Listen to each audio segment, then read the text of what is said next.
बोलो श्री प्राणनाथ प्यारे की जय, सतगुरु महाराज की जय, अखंड परम धाम की जय। प्रणाम जी सुंदर साथ जी। प्रथम लागो दो चरण को, हनिए न छुड़ायो खिन, लाक तली लालड़िया, मेरे जीव के यही जीवन। इन पाओ तले पड़ी रहूं, धनी नजर खोलो बातु न, फलन वालू निरखूं नेत्रे, मेरे जीव के यही जीवन। फलन वालू निरखूं नेत्रे, मेरे जीव के यही जीवन।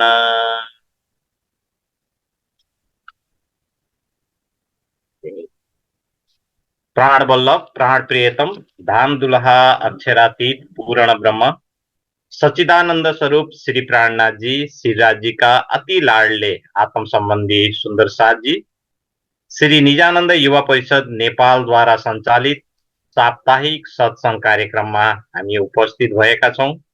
आज मिति 2081 साल माघ 27 गते आइतबार,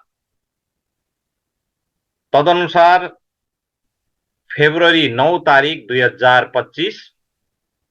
आजको कार्यक्रममा सर्वप्रथम श्री निजानन्द जागने अभियान श्री निजानन्द सम्प्रदायका धर्म प्रचारक ज्यूहरू, महात्मा ज्यूहरू लगायत गायक गायिका ज्यूहरू भर्चुअल रूपमा उपस्थित हुनुहुने, देश विदेशबाट उपस्थित हुनुहुने सम्पूर्ण आत्मीय सुन्दर साथीहरू, श्री निजानन्द युवा परिषद नेपालको फेसबुक पेजबाट प्रत्यक्ष लाइभमा जोडिनुहुने सम्पूर्ण सुन्दर साथी तथा जिज्ञासु महानुभावहरू सबैमा मेरो व्यक्तिगत तर्फबाट र यस परिषदको तर्फबाट हृदयदेखि नै स्वागत गर्दछु, आभार प्रकट गर्दछु। सम्पूर्ण सुन्दर साथीको नुरी चरण कमलमा पुनः प्रेम प्रणाम जी अर्पण गर्दछु। प्रणाम जी सुन्दर साथी। साप्ताहिक सत्संग कार्यक्रममा हामी उपस्थित भएका छौं। यो कार्यक्रम ठीक 7:15 बजेबाट प्रारम्भ भएर 9:15 बजेसम्म सञ्चालनमा रहनेछ र यस अवधिभरि सम्पूर्ण सुन्दर साथीहरूलाई भिडियो अन गरेर बसिदिनु हुनको लागि हार्दिक अनुरोध गर्दछु। यसैगरी आवश्यकता अनुसारले म्युट अनि अनम्युट गरिदिनु पनि विनम्र अनुरोध गर्दछु। सुन्दर साथी, जागनी अभियान अनि 6 दिनको लीलामा हामी सम्पूर्ण सुन्दर साथीहरूले आत्म जागृतिको लागि अगाडि बढिरहेका छौं। परम लक्ष्य आत्म जागृति र श्री राजश्यामाजीको स्वरूपको दीदार गरेर चितवनीमा मग्न नहुनु नै हाम्रो जीवनको सर्वोत्कृष्ट लक्ष्य रहेको छ र यसको लागि आवश्यकता पर्दछ वाणी मन्थन, वाणीको सहुर गर्नु, वाणीमा आफ्नो रुहलाई डुबुल्की मार्नु र जति गहिराईमा हामी पुग्दछौं अनि त्यति नै हामी ध्यान अवस्थामा चितवनीको माध्यमबाट युगल स्वरूपको छविलाई हाम्रो दिलमा, हाम्रो हृदयमा विराजमान गरेर अनन्त आनन्द, अनन्त प्रेम अनि अखण्ड आनन्दको आनन्द हामीले लिनेछौं यस नश्वर जगतमा पनि। यसको लागि धनीको मेहेर अति नै आवश्यकता पर्दछ र धनीको मेहेर हर पल हामीलाई बाहिरी रूपमा र भित्री रूपमा पर्सिनै रहेको छ। यो मेहेरलाई कसरी, कति र कति चाँडो हामीले टिप्न सक्दछौं, लिन सक्दछौं, स्वयंमा भर पर्ने विषय रहेको छ। सुन्दर साथी, आत्मजागृतिको कार्यक्रमहरूमा सहभागिता जनाउनु हाम्रो परम लक्ष्य नै रहेको छ र आजको कार्यक्रममा पनि हामीले आत्मजागृतिका वाणीका अमूल्य वचनहरू, मिठा वचनहरूबाट आफ्नो रुहलाई, आफ्नो आत्मालाई दिव्य ब्रह्मपुर धाम अर्श अजिममा हामी पक्कै पनि 1 घण्टाको अवधिमा पुर्याउने छौं। सुन्दर साथी, तसर्थ आउनुहोस् अब ढिला नगरिकन आजको कार्यक्रम प्रारम्भ गर्नेछौं। आजको कार्यक्रममा म पुनः स्वागत गर्दै सिद्गार ग्रन्थबाट आज हामी चर्चा श्रवण गर्नेछौं र चर्चाको लागि म महात्मा श्री सुशान्तजीलाई हार्दिक अनुरोध गर्दछु। प्रणाम जी। प्रणाम जी। लक्ष्मण जीवन शर्मा सुंदर साहब जी के चरणों में कोटान कोट प्रणाम जी। आज फिर आप सबके बीच में उपस्थित होने का अवसर मिला। राज जी महाराज जी की कृपा मानता हूँ। आइए सुंदर साहब जी, श्रृंगार ग्रंथ में से हम चर्चा करेंगे।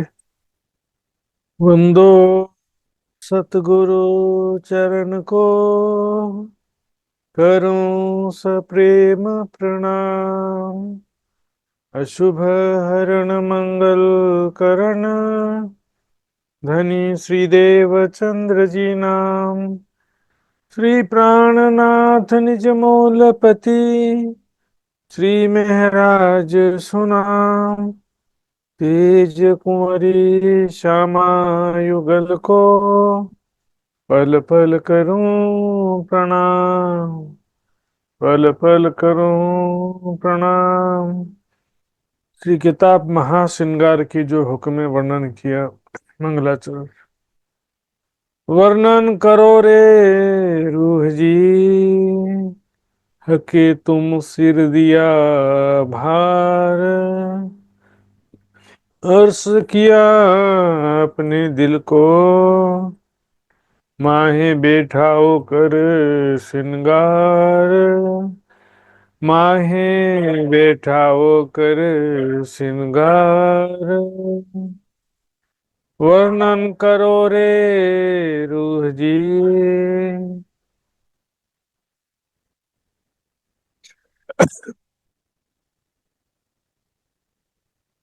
प्रणाम जी सुंदर साहब जी। प्रणाम जी। वर्णन करो रे रूह जी, ये परब्रह्म अक्षरातीत धाम के धनी। यहाँ श्रृंगार ग्रंथ के शुरुआत में महामती जी कीर्तन के माध्यम से कह रहे हैं। महामती जी अपने ही आत्मा को कह रही है, वर्णन करो रे रूह जी। ना, अपने ही रूह को कह रही है। कौन? महामती जी कह रही। जैसे मैं अपनी आत्मा को कह रहा हूं, इस तरह से भाव यहाँ पर लिया जाएगा। महामती जी शब्द जो है वो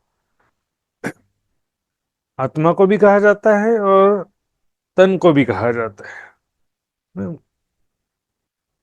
इंद्रावती की आत्म की शोभा का नाम भी महामती है, और वो मेरा ठाकुर का जो तन है उसमें भी तो 5 शक्तियां आ गई हैं, तो वो भी महामती जी उनको भी कहा गया है। यहाँ पर महामती जी अपनी आत्म को कह रहे हैं, वर्णन करो रे रूह जी, है मेरी रूह, मेरी आत्म। अब परमात्मा के दिव्य स्वरूप श्रृंगार का, धाम धनी के दिव्य स्वरूप श्रृंगार का वर्णन करो। महाश्रृंगार क्यों कह रहे हैं? क्योंकि अब वस्त्र आभूषण के अलावा एक एक अंगों का भी बारीकी से विस्तृत वर्णन होने जाना है। इस श्रृंगार ग्रंथ में एक एक अंग का भी विस्तृत रूप से वर्णन होने वाला है। और ये हक्के तुम सिर दिया भार, ये सारी जिम्मेदारी महामती जी कह रहे हैं कि स्वयं धामधनी राज्य ने तुम सिर दिया भार, अपनी रूह को कह रहे हैं कि तुम्हारे ऊपर ये सारी जिम्मेदारी दिया है। क्योंकि इसके बिना, विस्तृत वर्णन के बिना कोई भी राज्य के स्वरूप का ध्यान कर सकता नहीं है। और फिर स्वरूप के बाद और भी बहुत सारी चीजें, वो भी कैसे संभव होंगी? प्रेम भरी बातें, प्रेममयी लीलाएं, उसके लिए भी तो स्वरूप चाहिए ना। श्रृंगार ग्रंथ में भी जहां भी राज्य के स्वरूप का वर्णन है, सुंदर साथ जी, उसको देख कर घायल होने वाली आत्माओं का भी वर्णन है। राज्य का स्वरूप है तो देखने वाला भी तो है ना। देख के कोई घायल हो रहा है, देख करके किसी के दिल में प्रेम की चोट लग रही है, देख करके कोई प्रेम में डूबे जा रहा है, उनकी बातें सुन करके, मधुर वाणी सुन करके भी ना 16वां प्रकरण है हक माशूक की जुबान की सिफत। तो उसमें क्या है, जिह्वा जुबान से जो प्रेम भरी बातें कहते हैं उसका भी वर्णन है, प्रेम में लीलाओं का भी वर्णन है। प्रेम भरी दृष्टि से तिरछी नजर से सखियों को ऐसे देखते हैं धामधनी कि सखियां घायल हो जाती है। ये भी तो एक लीला है ना सुंदर साज जी। तीर कहिया तीन अंकुड़ा, ना रामधनी के नेत्र तीन नोकी वाले तीर कह गए तो किसके दिल में, सखियों के दिल में चुभ जाते हैं। और सखियों के तिरछे नेत्र राज्य के दिल में भी चुभ जाते हैं, क्योंकि वो भी तो आशिक हैं, है ना? प्याले आप धनी को सामी देते हैं भर भर। सखियों का स्वरूप देख के राज्य आकर्षित मोहित हो जाते हैं, राज्य का स्वरूप देख करके सखियां मोहित हो जाती हैं। लेकिन यहाँ पर अभी विषय है, हम जो सखियां ब्रह्मात्माएं माया जगत में आई हैं, तो हमारे हृदय में राज्य का प्रेम उत्पन्न होने के लिए जरूरी है राज्य के स्वरूप का वर्णन ज्यादा विस्तृत हो। हम सखियों के लिए हम हमारा ही सखियों का ही विस्तृत वर्णन करने से हमको बहुत ज्यादा लाभ नहीं है। हमारे हृदय में प्रेम उत्पन्न होगा, राज्य के सुंदर स्वरूप का विस्तृत वर्णन हो, उनके साथ होने वाली प्रेम में लीलाओं का विस्तृत वर्णन हो। यही जो है यहाँ पर उद्देश्य है। अब देखिए, अर्श किया अपने दिल को माहे बैठाव कर श्रृंगार। देखिए दोनों चरण को ध्यान से देखिए, देखना भी है सुनना भी। इधर लिखा हुआ इसलिए मैं बोल रहा हूं कि देखो। अर्श किया अपने दिल को, अपने से भी बहुवचन हो जाता है ना, अपने दिल को मतलब यहाँ पर स्वयं अपने दिल को कह रहे हैं। लेकिन क्या कह रहे हैं कि अर्श किया, यदि कर दिया है, राज्य महामती जी के दिल में आ चुके हैं, ठीक है ना। अर्श किया अपने दिल को, तो फिर माहे बैठाओ क्यों बोल रहे हैं, माहे बैठाओ कर श्रृंगार। दोनों बात समझने की है सुंदर सर जी। मोहम्मद साहब के दृष्टांत से समझेंगे। मोहम्मद साहब को मेराज हुआ था लगभग 52 ईयर्स में। मेराज मतलब राज्य का दर्शन, खुदा का दर्शन। लेकिन पैगंबरी तो 40 वर्ष में स्टार्ट हो गई थी।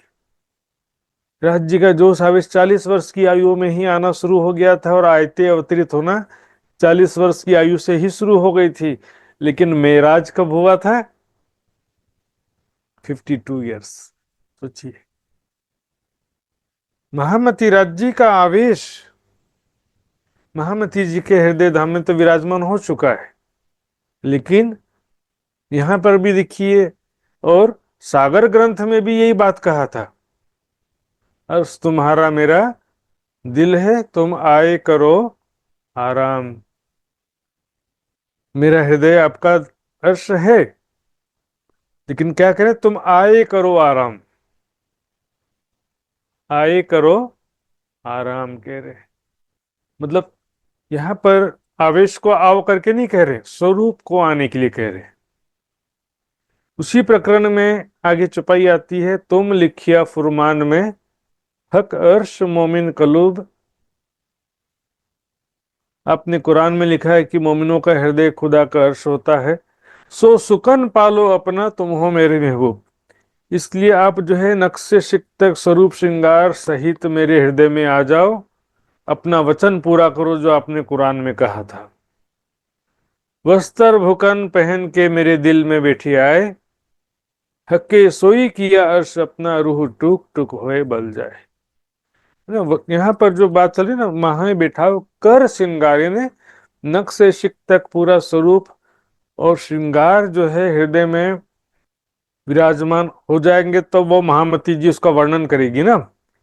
श्रृंगार का ये देखिए मंगलाचरण है, यहाँ पर राज्य के स्वरूप श्रृंगार का वर्णन करने के लिए उसका भूमिका चल रहा है ना। आवेश स्वरूप से है, लेकिन अब जो है जब तक राज्य का स्वरूप हृदय में विराजमान नहीं होगा महामती जी के हृदय में, तब तक वो भी कैसे वर्णन कर सकती है उसका। नहीं, देखिए आगे भी स्पष्ट होगा, रूह चाहे वर्णन करूं अखंड स्वरूप की इत। मेरी रूह चाहती है कि मैं धामधनी के परब्रह्म अक्षरातीत के अखंड किशोर नूरी स्वरूप का वर्णन करूं यहाँ पर। है ना, यहाँ विषय चल रहा है, स्वरूप के वर्णन का विषय चल रहा है। और उसके लिए जो भी चीजें हैं, बात यहाँ पर आएगी भूमिका में। है ना, जब राज्य का स्वरूप हृदय में विराजमान होगा तब तो वर्णन करेंगी ना, आत्म भी कैसे करेगी। अखंड स्वरूप की इत सुपने में सत स्वरूप की किन कही न हक सुरत।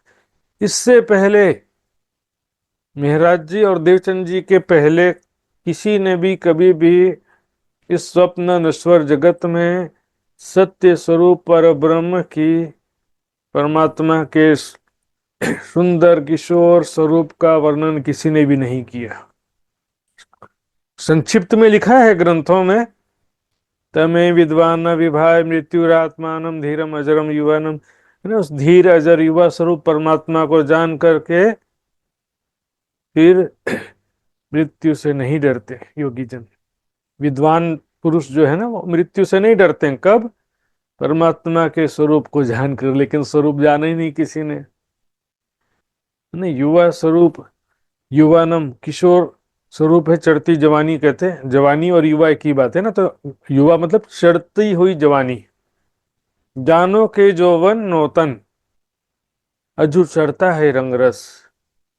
इस राज्य का स्वरूप कैसा है कि अभी जवानी, नई नई जवानी है और अभी पूरा अभी हुआ भी नहीं है, युवावस्था में पूरी तरह से पहुंचे भी नहीं है, इसलिए किशोर अवस्था कह देते हैं। क्या है कि जब तक स्वरूप नहीं वर्णन होने से या विस्तृत वर्णन नहीं होने से सारी दुनिया ने परमात्मा को निराकार मान लिया, ज्योति स्वरूप मान लिया, कण कण में मान लिया, सभी प्राणियों के हृदय में मान लिया, निराकार मान लिया। रहा तदिन बसे हक अर्श में, मेरा दिया दिल किया अर्श सोए। ना, ऐसे तो परब्रह्म अक्षरातीत का स्वरूप जो है दिव्य परम धाम में विराजमान है, तो वही परब्रह्म अक्षरातीत अब आवेश स्वरूप से आगे ना देखिए, मेरा दिल अर्श किया सोए। और यहाँ कह रहे हैं, ऐसा लगता है कि सबकी बात चल रही है। तो बोलेगा ना, ऊपर में चौपाई दिखेगा तो बोलेगा अपने दिल करे। अपना दिल मतलब यहाँ पर महामती जी अपने ही हृदय को कह रहे हैं। वस्त्र भूकन पहन के मेरे दिल में बैठी आए, महामती जी कह रही हैं। हक्के सोई किया अर्श अपना रूह टुक टुक बल। ठीक है, महामती जी के बाद और ने भी, सुंदर साथ ने, उनके प्राणनाथ जी के साथ में जो भी ब्रह्म मुनि थे उन्होंने भी किया, लेकिन ये वर्णन होने के बाद तो किया ना। जब परिक्रमा सागर श्रृंगार की वाणी अवतरित हुई, परम धाम का चितवनी ध्यान किया, तब तो दिल में शोभा बसी ना सुंदर साथ जी। तो यहाँ पर यही कह रहे हैं, मेरा दिल की अर्श सोए, क्यों ना होए बुजरक मोहे बुजरकियां, ऐसा हुआ ना कोई होए। मेरे सुंदर साथ जी, अब तक ऐसी शोभा न किसी को मिली है, न कोई होए, न और किसी को मिलने वाली है। दोनों बात है ना, हुआ ना होए। क्या? महामती जी को जो शोभा मिली है, वाणी अवतरित हो गया, परिक्रमा सागर श्रृंगार 18,758 चौपाइयां अवतरित हो गई महामती जी के तन से। अब कोई नई वाणी तो अवतरित नहीं होती है ना छठे दिन में। जो भी चर्चा कर रहा है, साहित्य लिख रहा है, नहीं चौपाई का स्पष्टीकरण खुलासा करने का प्रयास करता है वो। लेकिन महामती जी की जैसी शोभा और किसी को मिली नहीं, क्योंकि महामती के तन से जो पर ब्रह्म के स्वरूप धाम लीलाओं का जो विस्तृत वर्णन हुआ है, सुंदर साथ जी परिक्रमा सागर श्रृंगार की वाणी निजानंद संप्रदाय का सबसे यूनिक, अद्वितीय और सबसे महत्वपूर्ण ज्ञान है। इसे ही तारतम का तारतम कहते हैं। तारतम का जो तारतम, अंग इंद्रावती विस्तार, पेंडे दिखावे पार के तीन पार के भी पार। ना परम धाम का पेंडा है, रास्ता दिखलाती ये वाणी, परिक्रमा सागर और श्रृंगार की वाणी। तासो महामत प्रेम ले तोलती, 300 धाम दरवाजा खोलती। धाम दरवाजा खोलने की और भी छुपाई है ना। मेरे मीठे बोले साथ जी, हुआ तुम्हारा काम, प्रेम में मगन होइयो, खुलिया दरवाजा धाम। तो कायम द्वार ना खोलिया अवध से 8 दिन, किन कायम द्वार ना खोलिया, खंड का दरवाजा आज तक किसी ने नहीं खोला। अब दरवाजा कोई फिजिकल लकड़ी का या लोहे का दरवाजा तो है नहीं, खोलने बंद करने की बात ही नहीं है। मतलब है कि खुलिया दरवाजा धाम, जब तक परम धाम और परब्रह्म की शोभा का, स्वरूप का, लीलाओं का वर्णन नहीं होता, तो वहां के चितवनी ध्यान का मार्ग भी खुलता ही नहीं। बिना ज्ञान के ध्यान संभव नहीं है सुंदर साथ जी। अपने मन से मैं सोचते रहूं 10 साल तक, लाखों साल तक, कोई फर्क नहीं पड़ने वाला। अपनी बुद्धि से, मन से, चित्त से परम धाम को समझा जाना नहीं जा सकता सुंदर साथ जी। मन, वाणी, बुद्धि, प्रमाण यहाँ के नहीं पहुंचते कहा गया ना। लेकिन ये वाणी जो है, ये ब्रह्म वाणी की बात नहीं है, मेरी वाणी, हमारी वाणी की बात है। हमारे जिब्या से जो शब्द हैं वो नहीं पहुंच सकते, लेकिन ये तो आवेशित वाणी है ना। इस वाणी के बाहर जाएंगे तो सपने की बुद्धि हो जाएगा सुंदर साथी। इस वाणी के बिना संभव ही नहीं है। कायम द्वार ना खोलिया अव्वल से 8 दिन, अब वाणी के द्वारा ही तो खोला ना दरवाजा, खुलिया दरवाजा। परिक्रमा सागर श्रृंगार की वाणी के द्वारा परम धाम के अखंड सुखों का दरवाजा खुल गया। हर कोई परम धाम का ध्यान चितवन करके राज्य का सुख प्राप्त कर सकता, सबके लिए दरवाजा खुल गया है। जो कोई बोलिया सो फनामी ने किन पाया ना बका वतन, जिसने भी कुछ कहा परमात्मा के विषय में या परम धाम के विषय में, ठीक है, ग्रंथों में कुछ भी नहीं लिखा, ऐसा नहीं। जिन जानो शास्त्रों में कुछ नहीं है, शास्त्रों में सब कुछ। यहां पर बात चल रही है जो भी ज्ञानी जन, योगी जन, तपस्वी जन, भक्त जन, साधक जन, जो भी हुए, मनीषी जन, ऋषि मुनि जन, वेदों में परम धाम का संकेत है कुछ, बहुत ज्यादा नहीं है तो कुछ तो है ना। लेकिन उसको समझने वाला समझ ही नहीं पाया तो क्या करेंगे। नहीं, कुछ समझा भी है तो, जो उपनिषदों में ऋषि मुनियों ने कुछ लिखा भी इसका परम धाम के बारे में, फिर भी कुछ नहीं समझा। युवानम जैसे वाला मंत्र मैंने बताया ना, धीरम अजरम युवानम, तो युवानम का अर्थ हम लोग क्या कर देंगे कि सर्वशक्तिशाली है, लेकिन है तो निराकार।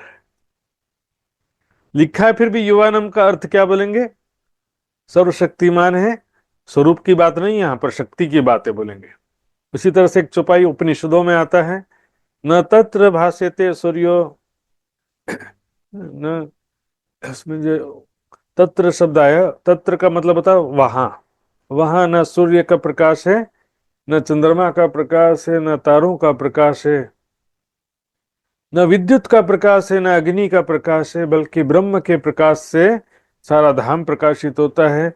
यहाँ पर शब्द आया तत्र भास्यते सूर्यो, तत्र का मतलब होता है वहां, लेकिन अर्थ करने वाले क्या अर्थ करते हैं, वह, यानी वह प्रकाश ना सूर्य के जैसा है, न चंद्रमा का जैसा है। वह प्रकाश यानी परमात्मा प्रकाश रूप है, और वो प्रकाश सूर्य के प्रकाश जैसा नहीं है, चंद्रमा, ऐसा अर्थ कर दिया। जबकि तत्र का मतलब होता है वहां। जो भी संस्कृत जानता है, नहीं तो आजकल बहुत सारा साधन है, कहीं से भी अर्थ पता कर सकते हैं तत्र का।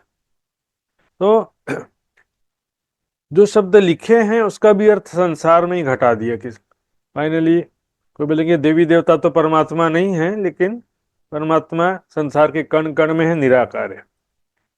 और बाकी लोग तो संसार में कोई व्यक्ति है उसको ही परमात्मा मान के बैठ जाते हैं। किन पाया ना बका वतन, किसी ने भी अखंड परम धाम का या परमात्मा के स्वरूप का ज्ञान प्राप्त नहीं किया। परमात्मा के स्वरूप के बारे में भी नहीं मालूम है और परमात्मा के धाम के बारे में भी नहीं मालूम है। पहले अयोध्या, जो क्या लिखा कि अयोध्या में है, तो अयोध्या संकेतों में लिखा है, तो बोलिए शरीर ही अयोध्या पुरी है, 9 द्वार वाली यही पुरी है, अष्ट चक्र वाली पुरी यही है, ब्रह्म का धाम यही शरीर है। तो ब्रह्मनाथ जी ने कहा ना, काल आवत कबू ब्रह्म भवन में, ठीक है। अष्ट चक्र ने 8 सागर का वर्णन है, 9 द्वार का मतलब है रंग महल के 9 भवन के मुख्य द्वार।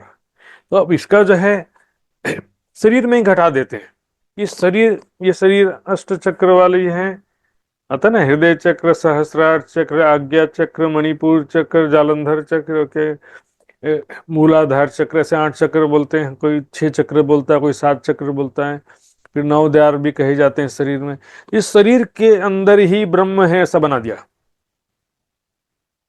कान्हा जी ने कहा ना, काल आवत कबू ब्रह्म भवन में तुम क्यों ना विचारो सोई। ब्रह्म अविनाशी है तो उसका धाम भी अविनाशी होता है। ब्रह्म भवन में कभी काल आ सकता नहीं। अखंड साई जो यहाँ में होता तो भंग ब्रह्मांड को ना हो। इस शरीर में ब्रह्म होता तो शरीर का नाश नहीं होता। संसार के कण कण में ब्रह्म होता तो उसमें भी ब्रह्म का कभी नाश हो सकता, ब्रह्मांड का नाश नहीं होना चाहिए था। ऐसा कि अभी यहाँ पर रहता है ब्रह्म, और ये नाश हो जाएगा तो कहीं और चले जाएगा ब्रह्म रहने के लिए। बेचारे ब्रह्म को भी रूम बदलना पड़ जा रहा है, ऐसा हालत हो गया। ब्रह्म और ब्रह्म का धाम दोनों अखंड विनाशी होता। कबीर जी ने भी कह दिया, पिंड में होता तो मरता ना कोई, ब्रह्मांड में होता तो देखता सब कोई। पिंड ब्रह्मांड दो से न्यारा, कहे कबीर सोई साईं हमारा है। इस शरीर और संसार से परे है परमात्मा का स्वरूप। सब शरीर में घटाते रहे। अर्श बका हक वर्णन, सो बीच फना जिमी क्यों होए। अर्श बका ने अखंड परम धाम और परमात्मा का स्वरूप का वर्णन, दोनों बात आ गया ना। मुख्य विषय राज्य का स्वरूप का है, लेकिन साथ में चीजें जुड़ी हुई हैं, उनसे अलग विषय नहीं हो जाते। राज्य का स्वरूप है तो उसके साथ में परम धाम भी जुड़ा हुआ है, उसके साथ में लीलाएं भी जुड़ी हुई है। राज्य का स्वरूप यदि लीलाएं नहीं है तो स्वरूप भी क्यों होगा फिर, है ना। सब चीजें आपस में अटैच हैं। जहाँ स्वरूप का वर्णन है वहां लीलाओं का भी वर्णन है। प्रेम भरी दृष्टि से देखना भी एक लीला है। सखियों की तरफ देखो नैना नूर जमाल, जो रूहों पर संकुल। तो रूहों का वर्णन आ गया कि नहीं आ गया। तो विषय जो है मेन राज्य का स्वरूप का है, लेकिन राज्य का स्वरूप का वर्णन किसके लिए है, सखियों के लिए। कि वो स्वरूप देख करके सखियों को आनंद हो, सखियों के हृदय में प्रेम, यहाँ पर ब्रह्म आत्माओं के हृदय में प्रेम उत्पन्न हो। और परम धाम में तो उत्पन्न होता ही रहता पल पल। राज्य का स्वरूप देखकर, राज्य की प्रेम भरी बातों से, प्रेमी लीलाओं से सखियों के हृदय में प्रेम और आनंद का सागर उत्पन्न होता ही रहता है पल पल। तो इस नश्वर जगत के अंदर राज्य के स्वरूप का, परम धाम का वर्णन कैसे हो सकता था, है ना। ये तो राज्य के हुक्म से पांचों शक्तियों के द्वारा हो पा रहा है। नहीं तो यहाँ पर सभी महापुरुषों ने भी कह दिया कि ये दुनिया ब्रह्म ज्ञान के योग्य नहीं है। अव्वल से आज दिन लगे, बका शब्द न बोलिया कोई। सृष्टि के प्रारंभ से आज दिन तक अखंड का एक शब्द भी कोई नहीं बोल सका। परम धाम तो छोड़िए, ब्रज और रास लीला, जो अखंड ब्रज और अखंड रास लीला कही गई है, उसको भी मृत्यु लोक में ही घटा दिया। पहले इधर वृंदावन में सब लोग जा रहे हैं देखने के लिए। परम धाम तो बहुत दूर की बात हो गई है। अखंड ब्रज रास भी बहुत दूर की बात है। सुंदर साजी, अखंड का एक शब्द भी नहीं मालूम है। श्रीमद् भागवत में भी वर्णन यहीं से स्टार्ट होता है कि मोह सागर में अंडा आया, अंडे में से पुरुष निकला। उसके पहले का वर्णन वहां पर भी नहीं है। तो सृष्टि की उत्पत्ति से लेकर सृष्टि के लय तक का वर्णन तो मिल जाता है, लेकिन अखंड धाम का वर्णन संकेतों में राज्य ने अपनी शक्ति से जोश के द्वारा कुछ लिखवा दिया ग्रंथों में, लेकिन उसको भी कोई समझ नहीं पाया। ये चेतन कहावे झूठी जिमी, सो सब जड़ तो जान। अब क्या देखो, परम धाम की विशेषताओं का, गुण धर्म का यहाँ पर तुलनात्मक वर्णन कर रहे हैं। ये परम धाम के जो प्रत्येक वस्तु हैं, 5 तत्व दिखने में जो परम धाम में पृथ्वी अग्नि जल वायु आकाश है, वहां पर की जो धरती है, परम धाम की जमुना जी है, या परम धाम के पशु पक्षी हैं, राज्य सामान्य सखियां हैं, महल है, वृक्ष हैं, जो भी चीजें हैं वहां पर। तो इस संसार में, नश्वर जगत में एक्चुअल में जो चेतन कहलाते हैं, चेतन कौन कहलाता है यहाँ पर, कोई भी जीव, जैसे कि चींटी, हाथी, सब चेतन कहलाते हैं। जिंदा है तब तक चेतन कहलाएंगे, है ना। लाइव है बोलेंगे, जिंदा है करके, अभी मरा नहीं है। और मरने के बाद क्या हो जाते हैं, डेड हो जाते हैं। जो चेतन है वो डेड भी हो जाते हैं, और जो डेड हैं ऑलरेडी, जैसे कि धरती, दीवाल, ये जड़ वस्तु कहाए जाते हैं। कि टेबल है, टीवी है, सब जड़ वस्तु कहलाते हैं। जड़ वस्तु जिसमें चेतना ना हो, जिसमें जान ना हो। तो इस संसार में जो चेतन भी कहलाता है, यानी कि जैसे कि हम सब का जो शरीर है, या पशु पक्षियों का शरीर है जिसके अंदर चेतना है, चींटी है, हाथी है, बकरी है, कुत्ता, बिल्ली, गाय, भैंस, जो भी जानवर सब चेतन कहलाते हैं। यहां तक कि मनुष्य भी और देवी देवता भी। सो सब जड़ तो जान, क्योंकि ये एक दृश्य मात्र है, जड़ है, वास्तव में चेतन यहां कुछ भी नहीं है। टीवी में जो दृश्य दिख रहा है वो सारा का सारा दृश्य जड़ है कि चेतन है, बता। जड़ है, टीवी जड़ है, बिजली जड़ है, और उसमें जो दृश्य दिख रहा है वो भी जड़ है। लेकिन देखने में तो ऐसा लगता है कि हीरो हीरोइन या हीरो विलेन लड़ाई झगड़ा कर रहे हैं, लेकिन दृश्य होने से वो जड़ माना गया। इस संसार में जो कुछ दिखाई दे रहा है एक दृश्य प्रपंच है, इसलिए इसको जड़ कहा जा रहा है। जो अपने आप नहीं चलता, सिग्नल आ रहा है तो दृश्य दिख रहा है उसमें। स्वयं की बुद्धि नहीं है, स्वयं के हिसाब से एक्टिविटी नहीं है कुछ भी ना। ये कुत्ते का भी बच्चा है, पिल्ला है, तो वो भी अपनी बुद्धि से इधर उधर दौड़ते रहेगा, वो कुछ ना कुछ करेगा। इंसान का बच्चा है तो भी कुछ ना कुछ करेगा। लेकिन टीवी में जो दृश्य दिख रहा है अपनी बुद्धि से कुछ नहीं करेगा, जैसा सिग्नल मिल रहा है वैसा वो दृश्य दिखाएगा। उसी तरह से संसार भी एक्चुअल में एक दृश्य प्रपंच कहा गया है। परम धाम में इसका उल्टा है। जो थिर कहावे अर्थ में सो चेतन सदा परम। परम धाम में जो भी वस्तु देखने में स्थिर है, जैसे कि वृक्ष, परम धाम के वृक्ष स्थिर दिखते हैं लेकिन वो भी चेतन है। दरखत करत है सिजदा, छोटे बड़े घास पात। परम धाम के वृक्ष, छोटे बड़े घास पत्ते सभी सिजदा करते हैं, है ना। सब राज्य के आशिक हैं, उनको भोजन नहीं चाहिए, राज्य की प्रेम भरी दृष्टि ही उनका भोजन है। धनी आवत है उठी प्रात, वन सिंचत अमृत अगात। पशु पंखी का मुजरा ले में, पशु पंखी भी चेतन है, समझदार है, बुद्धिमान है, सुंदर तो है पर बुद्धिमान है, अनेक गुण कलाओं से युक्त है। एक जरा जो इन जिमी का सो सब इश्क की सूरत। परम धाम के एक कंकड़ भी जो है ना वो चेतन है और इश्क का स्वरूप है। सो चेतन सदा परवान। वहां पर जो भी वस्तु है, वृक्ष का मैंने बताया, वहां के थंब भी चेतन है, वहां की हवेलियां चेतन है। वहां पर देखिए परम धाम का जो वर्णन किया है, लेकिन उसके क्वालिटी और गुण धर्म का भी जो वर्णन किया उसको ध्यान देना जरूरी है। केवल ऐसा नहीं कि 2000 मंदिर का लंबा चौड़ा महल है इसको समझ लिया, लेकिन आगे उसके गुण धर्म को ध्यान ही नहीं दिया। गुण धर्म क्या मतलब? प्रत्येक तत्व में पांचों तत्वों का गुण होता है ना। जैसे यमुना जी की, यमुना जी नदी है ना, तो उसका जो जल है उसमें जल का गुण तो है, पृथ्वी का भी गुण है, इन्हें उसके ऊपर दौड़ के भी जा सकते हैं। हवा का भी गुण है, उसके अंदर जाएंगे तो भी श्वास ले सकते हैं, समझ लो। फिर पानी को हाथ लगाएंगे तो गीला, इच्छा अनुसार गीला भी हो सकते हैं, और इच्छा नहीं है तो गीला नहीं भी होंगे। नूर तन रहे, नूर पानी मिने तो भीजे ना नूर तन, और नूर तन रहे आग में तो भी नूर न जले अगिन। इसमें क्या है कि देखो इच्छा अनुसार सारा चीज होता है। हाथ में जो आभूषण है, हाथ ना लगे भूखन को जो दीजिए हाथ ऊपर। किसी भी आभूषण का में से हाथ आगे बढ़ा के टच करना चाहेंगे तो टच नहीं भी होगा, लेकिन किसी समय में इच्छा करने तो टच होता भी है।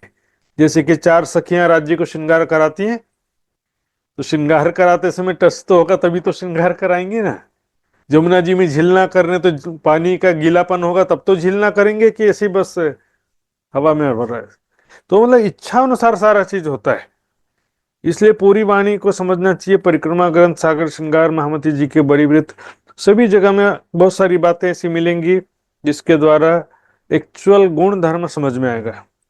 ये झूठी रवेशें और हैं और अर्श में और नियामत, यानी संसार के जो झूठी चीजें हैं, यहाँ के जो अ, पांच तत्व का संसार है, इसका जो सिस्टम है ना, कुछ चीज बनती है दिनों दिन नष्ट होते जाती है, इसका आज सुंदर है कल सुंदर नहीं रहती है, आज प्यार है कल प्रेम रहता नहीं है, प्रेम धीरे धीरे कम हो जाता है। तो सभी चीजें परिवर्तनशील है यहाँ पर। और अर्श में और न्यामत, परम धाम में दूसरी प्रकार डिफरेंट आइटम दूसरी वस्तुएं हैं। इस संसार से क्वालिटी वाइज तुलना नहीं कर सकते, लेकिन फिर भी संसार का उदाहरण क्यों दिया जाता है, क्योंकि इस संसार में भी तो परम धाम का ही प्रतिबिंब है ना। देखिए, परम धाम का ही प्रतिबिंब है, लेकिन थोड़ा डिस्टॉर्टेड है। जैसे कि एक पेड़ है, छाया हमेशा काले रंग का बनता है, परछाई परछाई हमेशा काले रंग की बनेगी। मैंने लाल कपड़ा पहना तो भी काले रंग की परछाई बनेगी, हरे रंग का कपड़ा पहना तो भी काले रंग की परछाई बनेगी। रिफ्लेक्शन अलग चीज होता है। सूर्य की किरणें आके टकरा करके रिफ्लेक्ट होके जा रही हैं, या किसी लाल रंग के कपड़े में से निकल के आगे जा रही हैं, उसको परछाई नहीं बोलते हैं, परछाई बोलते हैं जैसे जो सूर्य को ब्लॉक कर दे रोशनी को, तो उतने हिस्से में अंधेरा काला काला बन जाता है उसको। तो परम धाम में जो प्रत्येक वस्तु है सुंदर साथ जी, उदाहरण यहां से लेना पड़ता है, बस गुण धर्म को ध्यान रखना पड़ता है। ये है संसार में समझो मिट्टी का घड़ा है, परम धाम में सोने का घड़ा।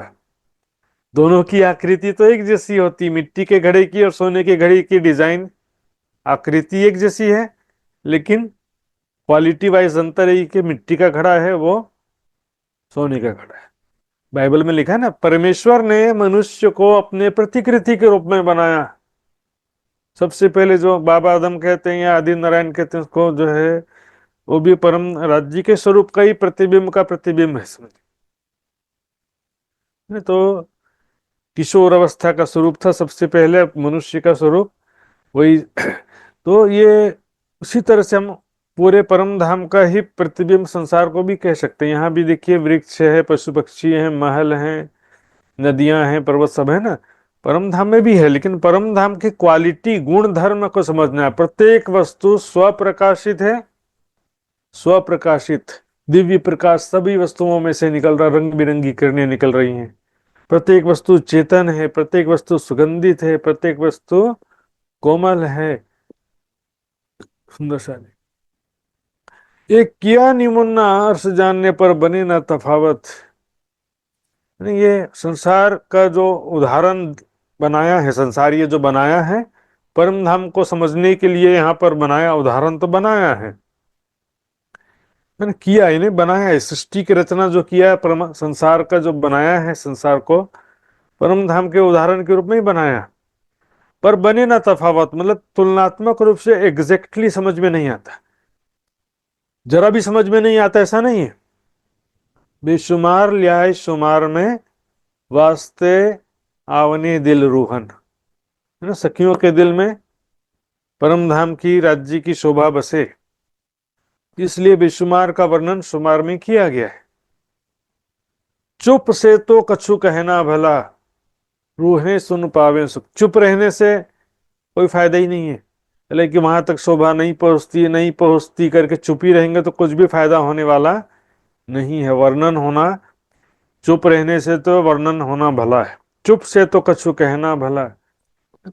पर यथार्थ वर्णन नहीं हो पाता ये ठीक है, लेकिन इसको पूरी चुपाई जब पढ़ते हैं, आगे पीछे विस्तार से मंथन करते हैं, तो वहां की क्वालिटी का गुण धर्म का स्पष्ट रूप से संकेत समझ में आ जाता है हमारे ध्यान चितवनी के लायक।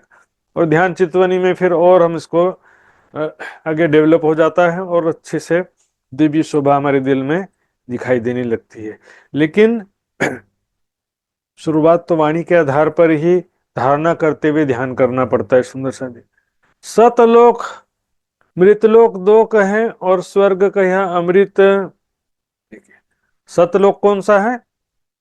सबसे ऊपर 14वें लोक में से सबसे ऊपर जो है सतलोक वैकुंठ, वैकुंठ को सतलोक कहते हैं ना, विराट के नक्शे में देखिएगा, भूअरलोक, स्वर्गलोक, महलोक, जनलोक, तपलोक, सतलोक। मृत्युलोक अभी हम जहां पर रहते हैं, और एक बीच में स्वर्ग,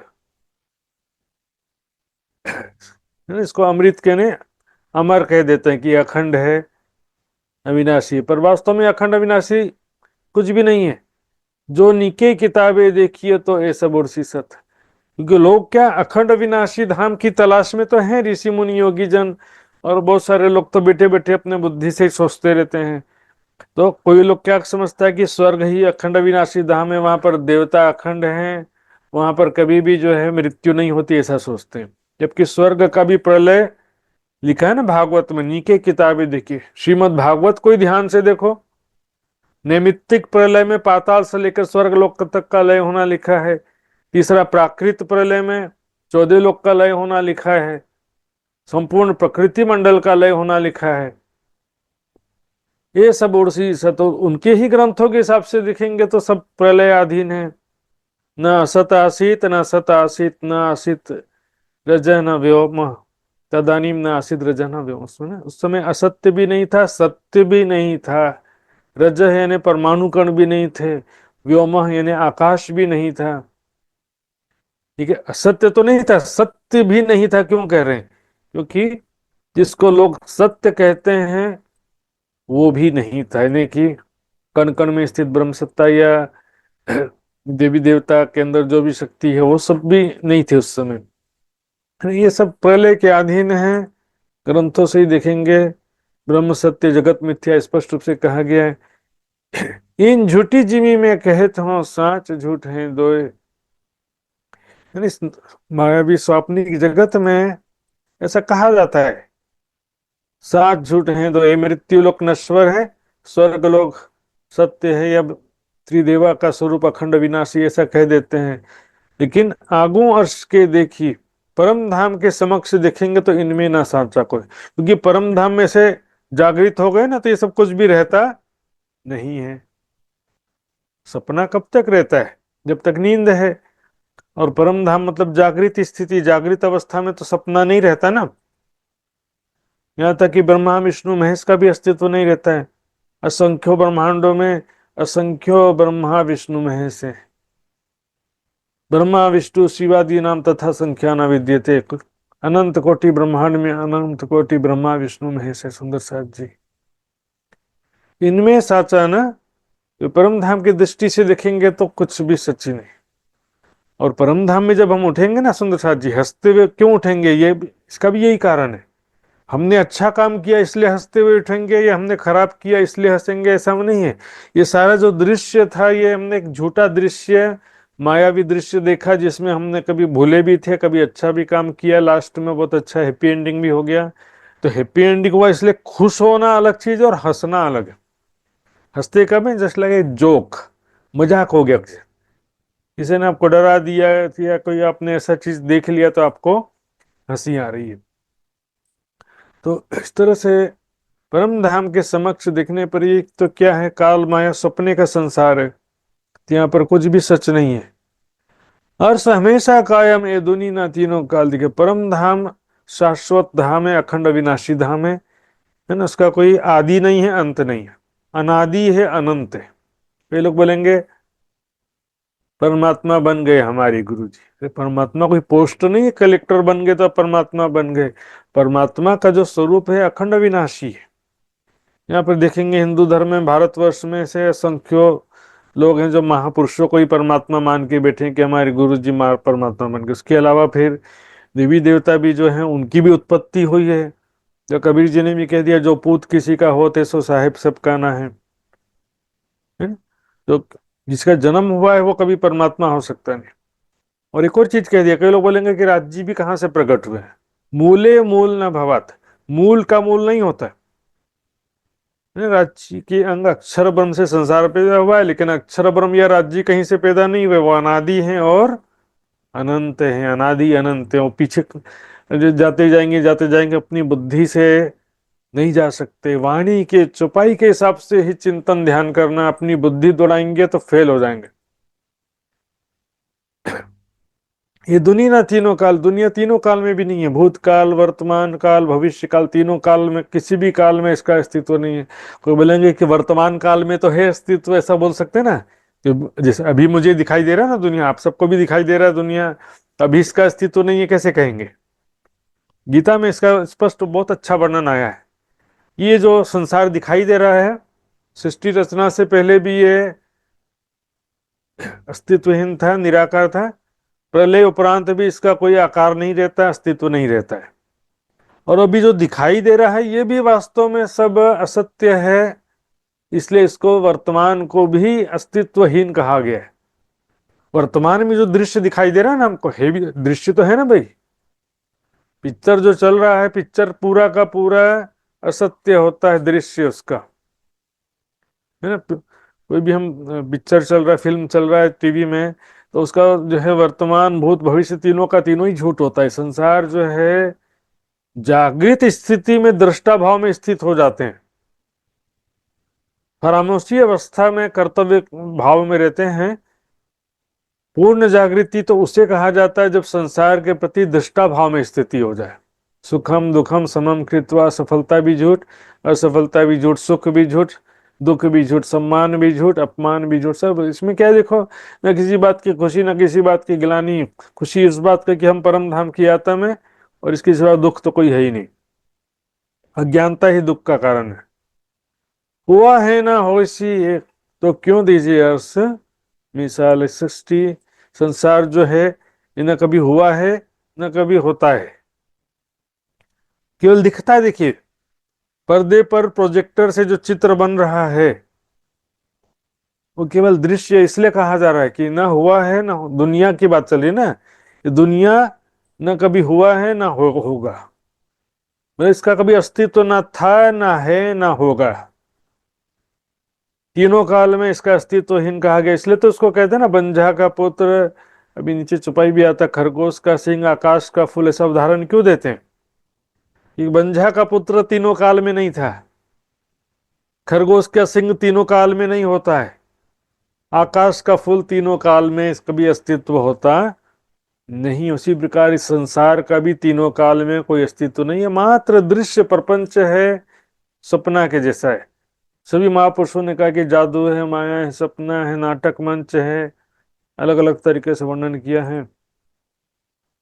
तो क्यों दीजिए अर्श मिसाल, इसका उदाहरण जो है परम धाम की शोभा के लिए क्यों दिया जाए, है ना। ये देखिए ये उदाहरण हम खुद ही वाणी में भी दिया गया। हम भी कहते हैं कि परमात्मा यदि निराकार होता तो साकार जागृत की रचना कैसे करता वो? क्योंकि साकार से साकार की उत्पत्ति हो सकती है, निराकार से साकार की उत्पत्ति हो सकती नहीं। तो साकार जगत बना है तो साकार है, तब तो साकार बना है ना। इसी से स्पष्ट हो जाता है कि परमात्मा का या दिव्य परम धाम का निराकार नहीं है वो, पर उनका स्वरूप है। शुद्ध साकार स्वरूप कहा जाता है इसको, या दिव्य साकार या शुद्ध साकार स्वरूप कहा जाता है। पांच तत्व से परे है, त्रिगुणातीत है, 10 नाड़ियों से रहित है। फिर भी उसका क्योंकि यहाँ पर कुछ अंश है, उदाहरण दिया जाता है।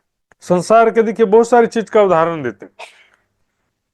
16 साल के किशोर अवस्था के दुल्हा दुल्हन होंगे ना, तो उसका बिल्कुल राजश्यामा जी जैसा मिलेगा स्वरूप, पर पूरी तरह से फिर भी नहीं मिलेगा, लेकिन काफी हद तक मिल जाएगा। फिर परम धाम के प्रेम को समझने के लिए संसारिक प्रेम का उदाहरण देते कि नहीं देते? हर कोई देता है, लैला मजनू हीर रांझा ये तो देते हैं। पर उससे भी बड़ा उदाहरण है राधा कृष्ण और गोपियों का जो प्रेम, क्योंकि वो परम धाम का ही प्रेम का एक अंश था। रासलीला में और ज्यादा अच्छा उदाहरण मिलता है। तो परम धाम के प्रेम का और प्रेममयी लीलाओं का मैक्सिमम अंश है रासलीला में, उसका फिर कुछ अंश है ब्रज लीला में, और उसके बाद जो दुनिया में जो प्रेमी प्रेमिका या कोई भक्तजन है उसका उदाहरण देते हैं, लेकिन वो बहुत ठीक है निम्न, बहुत ही 2% उदाहरण, 2% के तुलना करने वाला उदाहरण है, 1-2% के भी नहीं है समझ लो। फिर भी उसका उदाहरण देते हैं ना, उससे फिर भी परम धाम के प्रेम को समझने में काफी सहायता फिर भी मिलती है, इसलिए तो उदाहरण देते हैं ना। तो ठीक है, परम धाम का उदाहरण एग्जैक्टली नहीं मिलेगा यहाँ पर, लेकिन फिर भी कुछ उदाहरण मिल जाता है, कुछ वर्णन मिल जाता है। वर्णन के द्वारा परम धाम के जो गुण धर्म का, वहाँ के क्वालिटी का जो विस्तृत जगह जगह वर्णन किया है, उसका भी सहायता लेने से फिर परम धाम का यथार्थ स्वरूप धारणा में खड़ा हो जाता है सुंदर साथ जी। परम धाम वर्णन के बिना परम धाम का धारणा, ध्यान, चित्तवनी करना पॉसिबल ही नहीं है सुंदर साथ जी।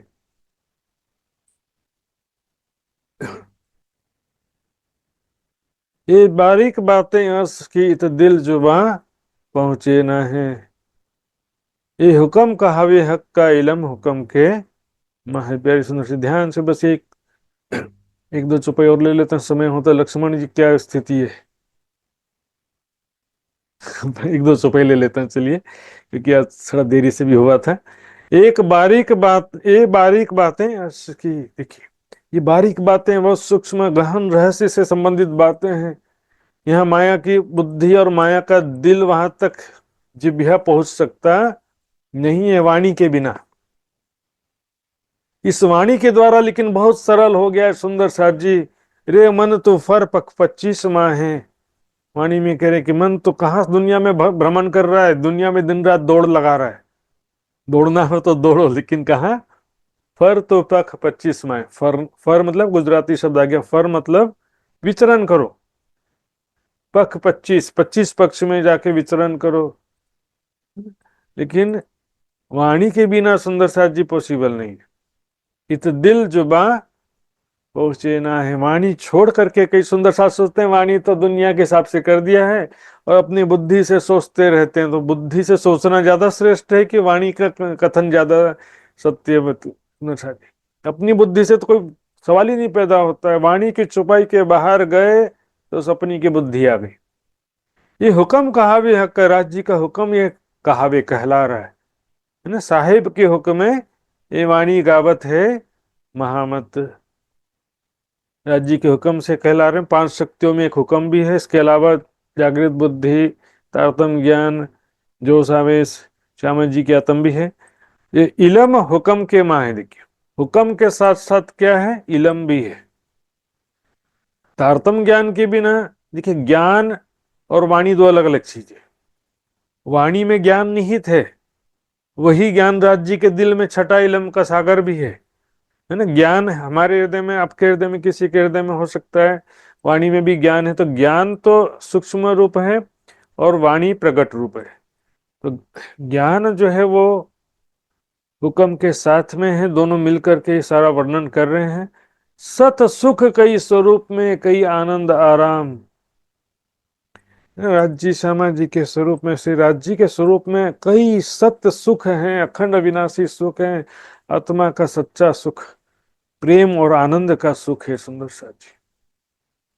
परम धाम का अखंड सुख है राज्य के सुंदर स्वरूप को देखना, प्रेम भरी बातें करना, है ना। कई सुख है यहाँ पर। सत्य सुख कई आपस में जोड़ेगा, हाँ।